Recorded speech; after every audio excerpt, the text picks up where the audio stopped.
কম্পাঙ্ক বা ফ্রিকোয়েন্সি অর্থাৎ তীক্ষ্ণতাকে নিয়ে।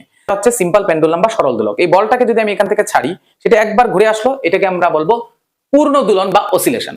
একটা নির্দিষ্ট সময়ে এই বলটা যতবার এইভাবে পূর্ণ দোলন করতে পারবে সেটাকে আমরা বলবো তার কম্পাঙ্ক বা ফ্রিকোয়েন্সি। ধরো এই বলটাকে আমি এখান থেকে ছাড়লাম, সেটা 1 সেকেন্ডে 500 বার এইভাবে পুরো ঘুরে আসতে পারে, এটাকে আমরা তার ফ্রিকোয়েন্সি বা কম্পাঙ্ক বলবো 500 হার্জ। এবার যেখান থেকে শব্দটা উৎপন্ন হচ্ছে তার কম্পাঙ্ক যদি কম হয় সেটাকে আমরা বলবো খাদের স্বর, আর কম্পাঙ্ক যদি বেশি হয় অর্থাৎ বেশিবার কাঁপে তখন তাকে আমরা বলবো চড়ার স্বর অর্থাৎ তার তীক্ষ্ণতা বেশি। যেমন আমি একটা চিৎকার দিলাম আ, এবার আরো একটা চিৎকার দাও, তাহলে দেখবে তোমরা নিশ্চয়ই বুঝতে পারছো আমার গলার খাদের স্বর ছিল আর তার কত তীক্ষ্ণ ছিল অর্থাৎ চড়ার স্বর। অর্থাৎ আমার এখানে আরেকটা আমি গান বাজিয়ে শোনাচ্ছি, দেখো।